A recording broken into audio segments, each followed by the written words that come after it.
Hey everyone, and welcome. Today we'll be talking about the film Ghostbusters Frozen Empire. Fun fact, this film is dedicated to the original director of the first two movies, Ivan Reitman, who passed away in 2022. This movie came out in 2024 and stars McKenna, Paul Rudd, and Carrie Coon, and was directed by Kenan. So, without further ado, let's get right into it.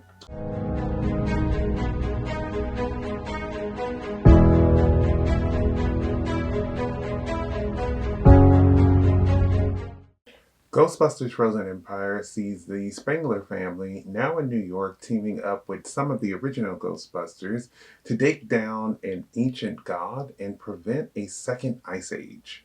Ghostbusters Frozen Empire is an action comedy. It has similar vibes to Ghostbusters, Goosebumps, or Beetlejuice. I am not a die-hard Ghostbusters fan, but I enjoyed the movie, so I said, why not watch this one? I must say, when I watched it, I was laughing throughout the movie and had a blast with the movie and thought it was fun. I thought everyone else in my theater was having fun too until I heard this man behind me while I was walking out say that these movies are just getting worse and worse. And so not everyone was having fun, but I did. This movie had ghost busting, but I feel like it has less ghost busting than the other ones, or maybe less time chasing ghosts, and instead tries to move the franchise forward by starting to research these ghosts more and figure out what to do with them instead of just adding them to the storage device, which clearly doesn't have enough storage. I enjoyed the research into these ghosts and trying to make sense of a better solution on how to deal with them. There was a storyline with a ghost girl by the name of Melody that was a good addition, but I did wish that we learned more about what happened to her and her family. Her introduction tells us that she was murdered with her family by being burned alive, but I really wanted to know why her family was targeted in the first place and who actually did it.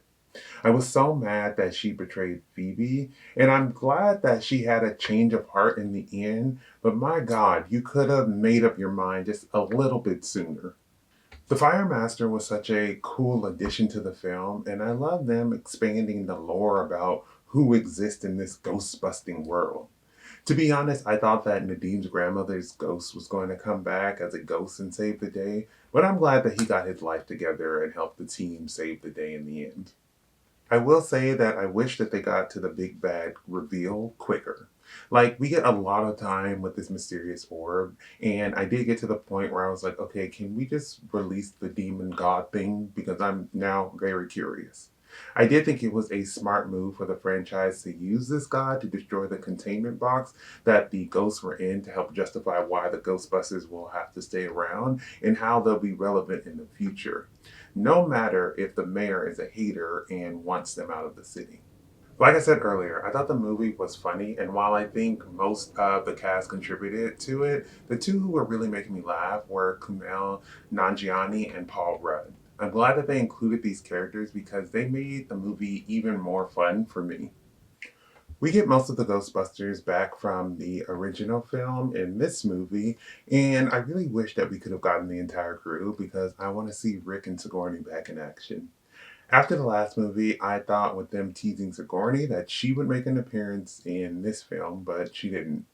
I was, however, happy with the ones that we got, and I feel like they added them into this movie and made them useful and didn't have them there for just pure nostalgia.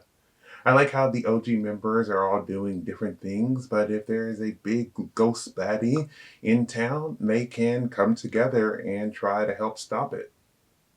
The last movie takes place in Ohio, and while I was glad to see people return from that movie, it was funny to see how they expected me to believe that everyone from Ohio just somehow managed to get their butts to New York at the same time. I know that they had their reasons in the movie that they were there, but I was like, how convenient. But also, I enjoyed them in the other movie, so I just decided to be glad that they were there and I got to see them again. My favorite part of this movie was McKenna Grace, who plays Phoebe. She is, in my opinion, the reason why this family got back into ghost hunting after her grandfather, but also is super smart and really has a knack for capturing ghosts and finding solutions to their ongoing problems. Yeah, in this movie, she trusted the wrong person, but who doesn't make mistakes? I'm glad that she didn't let anyone deter her from what she knew she was meant to do, be a Ghostbuster. Ghostbuster Frozen Empire proves that you are never too young or too old to be a Ghostbuster.